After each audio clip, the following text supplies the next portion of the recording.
La première chose, ça a été la recherche de personnes, d'abord qui étaient d'origine juive lituanienne, dans la mesure où la population, quasiment dans son entièreté, a été massacrée, c'était pas évident. Euh, et deuxièmement, quand on est tombé sur certaines personnes, il fallait que ces descendants veuillent nous donner des choses. Donc, on est tombé sur des personnes et ça a été, à chaque fois, ça a été comme une espèce de miracle. Ça a été comme une espèce de miracle. On parle de la famille Davidoff, Sophie Davidas, qui est l'arrière-petite-fille de David Davidoff, un des héros du livre. Et Sophie Davidas nous donne des photos, nous donne des lettres. C'est Euh, très important les photos en fait. C'est dans tout le travail que surtout tu as fait, c'est la photo. C'est ce qui reste au fond. Et il y a des familles qui n'ont même pas de photos. Ça c'est. Et pourquoi on travaille sur des photos essentiellement, c'est que et pourquoi il existe encore des photos, c'est que à l'époque, années 20, années 30, beaucoup commencent à sentir le vent tourner et des parties de famille émigrent. Alors au Canada, en Afrique du Sud, en France. Et qu'est-ce qu'on envoie aux familles aux bouts de familles qui sont immigrées? C'est des photos. Et ces photos-là, les photos par exemple de David Davidoff, hein, la photo de la couverture du livre, c'est une photo qui avait été envoyée par la famille en disant voilà nous on s'est remariés, voici la. Et c'est comme ça que beaucoup de photos et beaucoup de documents et beaucoup de lettres ont été sauvés. Et donc on tombe sur un personnage, David Davidoff, qui est un commerçant de la ville de Skuodas en Lituanie, on commence à vouloir cerner l'homme. Alors qu'est-ce qu'on a fait? On a été rendre visite à Rachel Hertel, par exemple, qui est une yiddishiste et qui nous a donné des clés de compréhension sur la religion ou pas la religion. Parce que Notre rencontre avec Rachel Hertel, je crois, est essentielle dans le projet qu'on a eu. Et justement, je crois, avec Rachel Hertel, donc grande yiddishiste, puisqu'elle a passé sa vie à essayer de maintenir cette langue qui est maintenant quasiment une langue morte. Elle a passé sa vie à ça. Et le nœud de notre rencontre, quelque chose qui nous a pris aux tripes tous les deux, c'est quand elle a été chercher une enveloppe Kraft et qu'elle nous a montré une photo. Une photo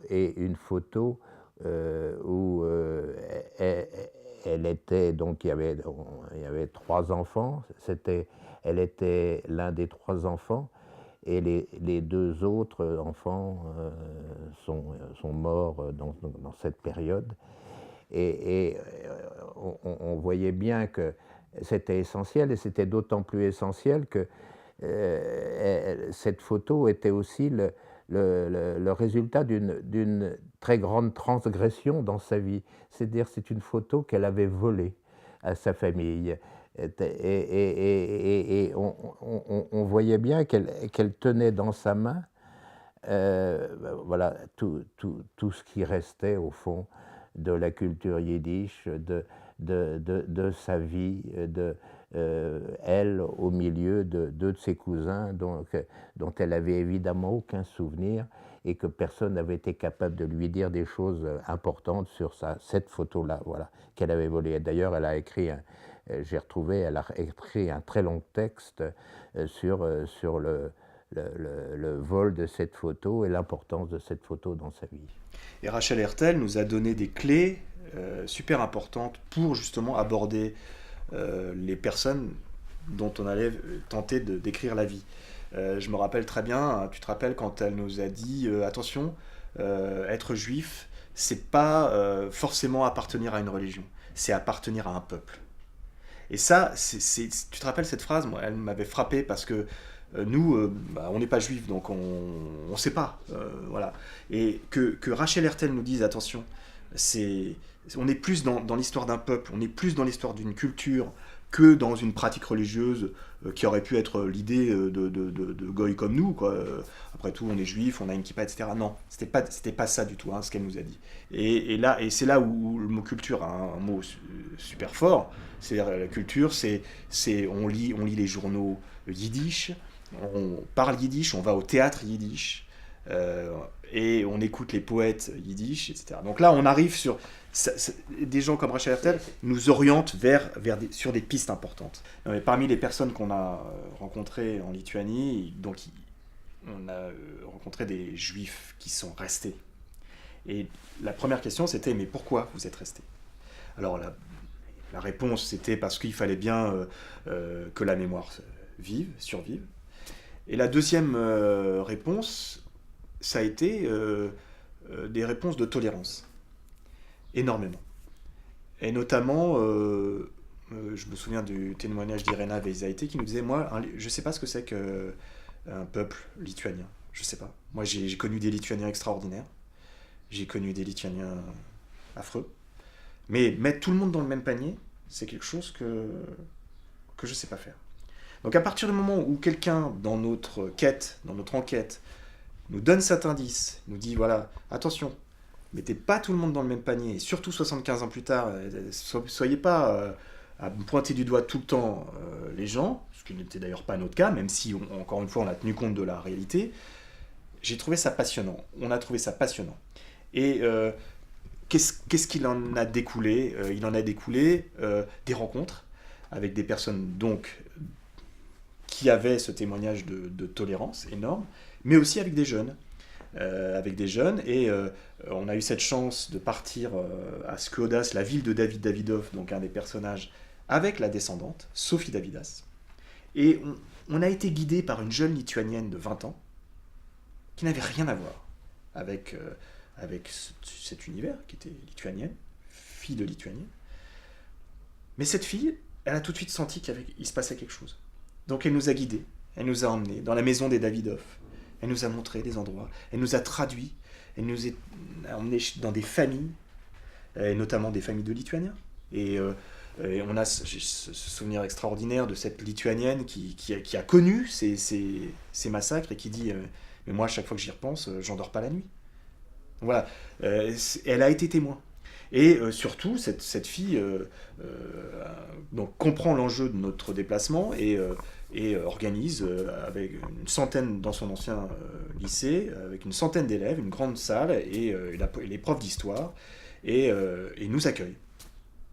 Et donc, moi, je commence à parler du rapport, je commence à parler du livre, et Sophie Davidas, donc la descendante, avec une projection diapo, envoie les images de sa famille, et notamment d'une maison qui se situe à 500 mètres du lycée.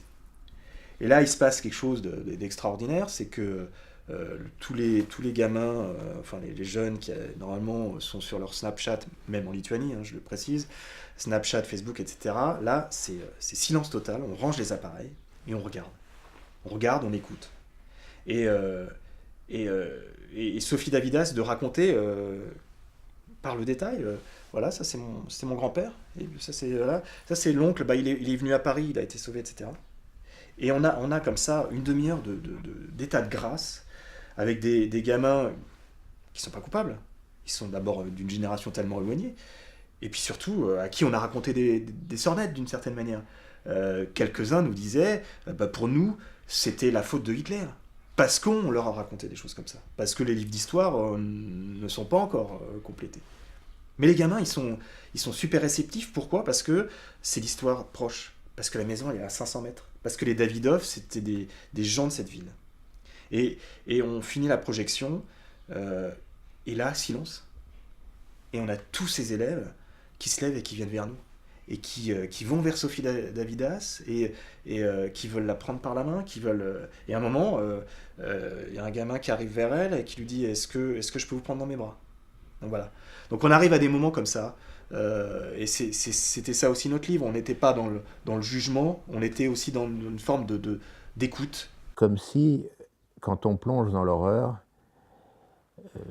par je ne sais quel mécanisme, il y a quand même l'humain qui revient de temps en temps. Alors moi j'ai des flashs comme ça dans notre enquête, j'ai ce vieux monsieur dans Paris qui lui a traversé, qui a été en Lituanie pendant toute la période et il avait 14, 15, 13, 14, 15 ans. Et il a eu la chance, son père savait réparer les moteurs des camions de la Wehrmacht. Donc, il s'est retrouvé lui aussi employé dans un garage de la Wehrmacht. C'était l'horreur partout, mais lui, il était un système où il survivait. Et non seulement à la fin, il aurait dû quand même, comme tous, mourir quand même. Et puis là, il y a un Allemand,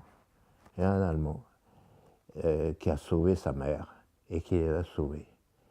Et donc, voilà, un moment d'humain.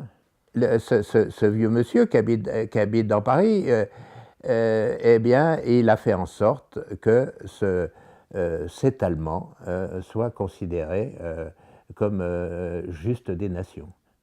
Mais même ce moment d'humain, quand il la raconte, c'est l'humain et l'inhumain tout de suite, parce que il y a un moment, ils n'ont pas su, ils étaient un petit groupe, ils avaient réussi à survivre, ils avaient trouvé une cache, parce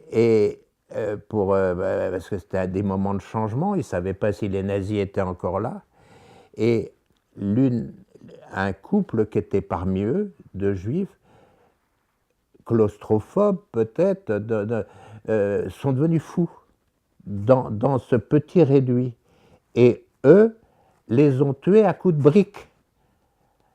Et donc, à la fois, donc, ce groupe a survécu et à la fois lui-même a tué. Je crois que Pierre a raison, on avait besoin énormément de ces moments humains. Là, je parlais du lycée de Skłodas avec la petite fille Davidas. Il y a ce que tu dis, cet Allemand qui se révèle, il y a le consul japonais. Il y a le consul japonais. On avait énormément, avec tout ça, tout ce drame, parce qu'on parle quand même de la fin d'une population, on avait énormément besoin de pointer le doigt sur. Et puis là, quand on assiste à la projection du documentaire dans une salle paroissiale à Waldkirch, c'est-à-dire dans la ville de Karl Jäger, où tout le monde est abasourdi, et où commence une discussion sous la houlette du curé, qui est un type formidable, et il y a cette vieille dame qui se lève et qui dit « Ich schäme mich », j'ai honte. Autrement dit, là, mais certes, on peut voir toute cette histoire-là comme un temps long, extraordinairement long, où la mémoire se met à refonctionner et à fonctionner, mais en même temps, on peut le voir aussi, là il se déclenche sous nos yeux quelque chose, et où on voit 200-300 personnes qui ont les tripes nouées, qui n'arrivent plus à parler, qui tout ça.